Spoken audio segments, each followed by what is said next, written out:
Qazi Faez Isa chief justice of Pakistan बन गए। 29वें chief justice की हैसियत से हलफ उठा लिया। सदर आरिफ अलवी ने नए चीफ जस्टिस से हलफ लिया। हलफ बर्दारी के वक्त काजी फाइज ईसा की अहलिया सरीना ईसा पहलू में खड़ी रहीं। तकरीब में निगरां वजीर आजम Anwaarul Haq Kakar, army chief general Asim Munir, काबीना अरकान, जजेस और वुकला समेत दीगर हुकाम शरीक हुए। चीफ जस्टिस काजी फाइज ईसा ने उर्दू और अंग्रेजी में हलफ उठाया। चीफ जस्टिस काजी फाइज ईसा ने 5 सितंबर 2014 को सुप्रीम कोर्ट में बतौर जज काम शुरू किया। अपने फैसलों में हमेशा आईन और कानून की हुक्मरानी पर जोर दिया। चीफ जस्टिस 25 अक्टूबर 2024 तक ओहदे पर फाइज रहेंगे।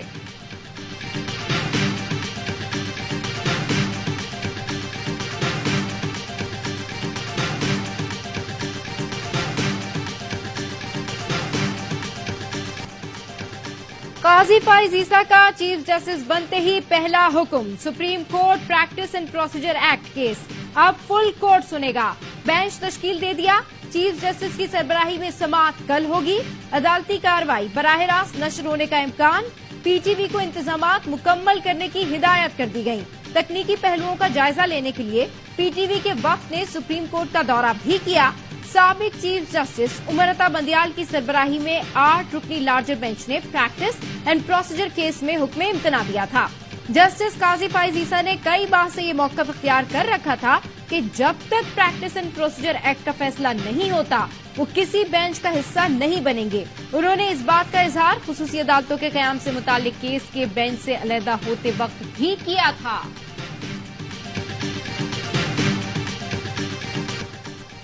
सुप्रीम जुडिशल काउंसिल और जुडिशल कमीशन में अहम तब्दीलियां। Justice Ijazul Ahsan supreme judicial council के रुकन बन गए। आइन के मुताबिक चीफ जस्टिस और 2 सीनियर तरीन जज सुप्रीम जुडिशल काउंसिल का हिस्सा होते हैं। जस्टिस मुनीब अख्तर जजेस तकर्रुरी के लिए कायम जुडिशल कमीशन में शामिल। चीफ जस्टिस और 4 सीनियर जजेस काउंसिल के रुकन होते हैं। दीगर अरकान में 1 रिटायर्ड जज, वजीर कानून, अटॉर्नी जनरल और पाकिस्तान बार काउंसिल का नुमाइंदा शामिल होता है। जजीला असलम को सुप्रीम कोर्ट की रजिस्ट्रार तैनात कर दिया गया। वो अदालत उज़्मा की पहली खातून रजिस्ट्रार होंगी।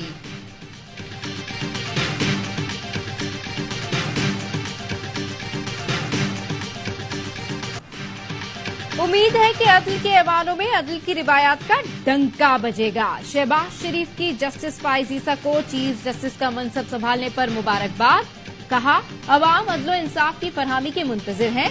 अदल, आइन, कानून और ज़ाब्तों की पासदारी से ही मुमकिन है। उम्मीद है दुनिया में पाकिस्तान की अदलिया की साख नेकनामी में इजाफा होगा। दुआ है नए चीफ जस्टिस पाकिस्तान अपनी जिम्मेदारियों में सुरखरू हों। स्पीकर कौमी असम्बली राजा परवेज अशरफ की भी नए चीफ जस्टिस को मुबारकबाद। नेक ख्वाहिशात का इजहार। कहा, चीफ जस्टिस काजी फाइज ईसा काबिल और सीनियर कानूनदान है। पीटीआई ने भी काजी फाइज ईसा को चीफ जस्टिस बनने पर मुबारकबाद दी। तर्जुमान पीटीआई ने कहा, आइन के तकद्दुस, कानून की हुर्मत के लिए कौम की उम्मीदों का मरकज और महवर सिर्फ अदलिया है।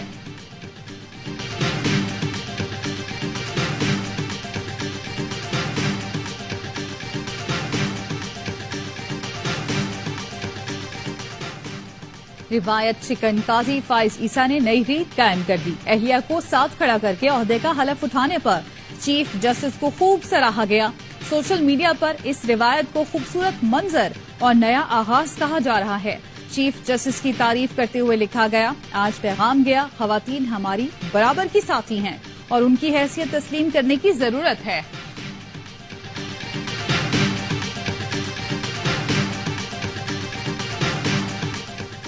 साबिक वज़ीर दाखिला शेख रशीद को गिरफ्तार कर लिया गया। शेख रशीद के वकील सरदार अब्दुल रज़ाक ने बताया, शेख रशीद को रावलपिंडी की निजी सोसाइटी में उनके घर से सादा लिबास एहलकारों ने गिरफ्तार किया।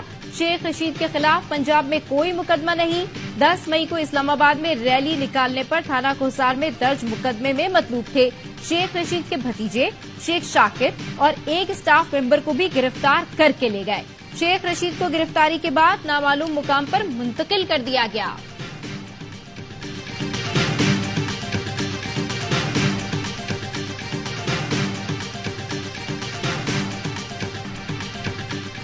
परवेज इलाही करप्शन केस में रिहा, दहशतगर्दी के मुकदमे में गिरफ्तार।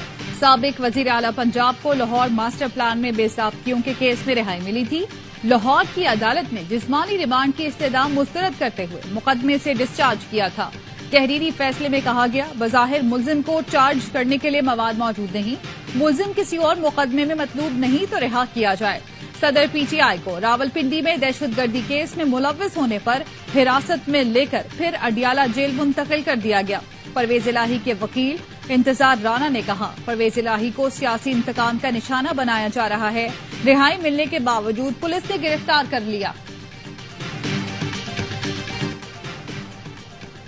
स्वात में सिक्योरिटी फोर्सेस का ऑपरेशन, खवातीन को कोड़े मारने वाले ग्रुप का दहशतगर्द कमांडर नेक मोहम्मद उर्फ नेकू उर्फ उमर हलाक।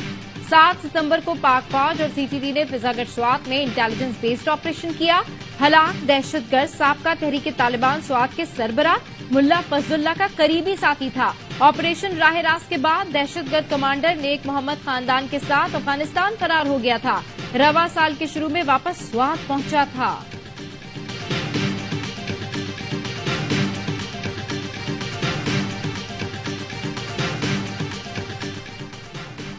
हवाला हुंडी कारोबार में मुलव्विस मुल्क भर के बैंकर्स के खिलाफ कार्रवाई शुरू। 8 बैंक मैनेजर्स के खिलाफ मुकदमा दर्ज। जराये के मुताबिक मुकदमात इस्लामाबाद, कराची, लाहौर और फैसलाबाद में दर्ज किए गए। फैसलाबाद से एक बैंक मैनेजर जीशान शौकत से 12 मुख्तलिफ कंपनियों की स्टैंप बरामद। मोबाइल से करोड़ों रुपए हवाला हुंडी से भिजवाने का रिकॉर्ड भी मिला।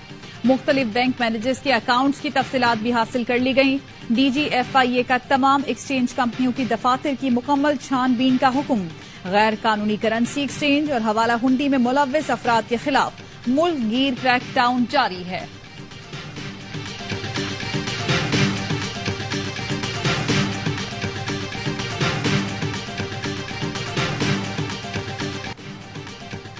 बढ़ती हुई महंगाई ने अवाम की कमर तोड़ दी। गोश्त तो दूर, दालें और सब्जी भी अवाम की पहुंच से दूर।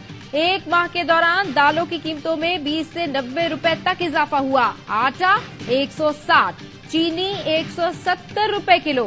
सस्ते बाजारों में भी लोगों के लिए कोई रिलीफ नहीं। सब्जियां और फल भी महंगे। अवाम कहते हैं पेट्रोल डलवाएं या बच्चों को खाना खिलाएं।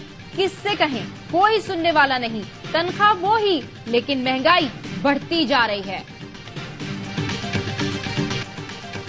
मुल्क भर में बिजली चोरों का घेरा तंग। कैपको रीजन में मजीद 566 बिजली चोरों को धर लिया गया। 4.25 करोड़ से जायद के जुर्माने और मुकदमात। फेस्को रीजन से मजीद 104 बिजली चोर गिरफ्तार। 1 करोड़ 16 लाख रुपए जुर्माना। छांगा मांगा में 500, बहावलनगर में 123 बिजली चोर पकड़े गए। 29 अफराद बाकायदा गिरफ्तार। हाफिजाबाद में 245 मुकदमात का इंदराज। सखर, दादू, कोयटा, पशीन, लोरलई, खुजदार और सिब्बी में भी सैकड़ों गैर कानूनी कनेक्शन मुनकता। बिल न देने वाले कई अफराद को गिरफ्तार कर लिया गया। 25 करोड़ इंसानों, अपनी कुव्वत पहचानो। जमात इस्लामी कराची का महंगाई के खिलाफ शारे फैसल पर एहतजाज। हाफिज नईमुर रहमान कहते हैं हुकूमत ने फिर अवाम पर पेट्रोल बम गिरा दिया। 16 माह 13 जमातों ने अवाम का खून चूसा। निगरां वजीर आजम इसी का तसलसल है। मंगल को लोग सड़कों पर आएं, गाड़ियां और मोटरसाइकिलें बंद कर दें, हॉर्न बजाएंगे। इस एहतजाज से हुकूमत को बिजली पेट्रोल सस्ता करना पड़ेगा। अमीर जमात इस्लामी सिराजुल हक धरनों का शेड्यूल जारी कर दिया। कल पेशावर में गवर्नर हाउस के बाहर पहला धरना होगा।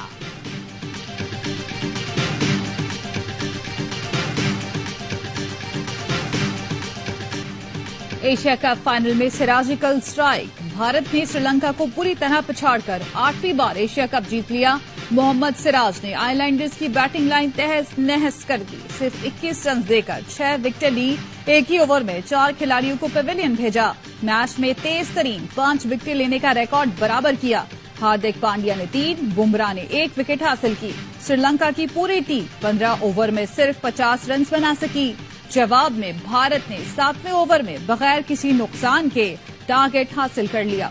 सिराज मैच और कुलदीप यादव टूर्नामेंट के बेहतरीन खिलाड़ी करार पाए।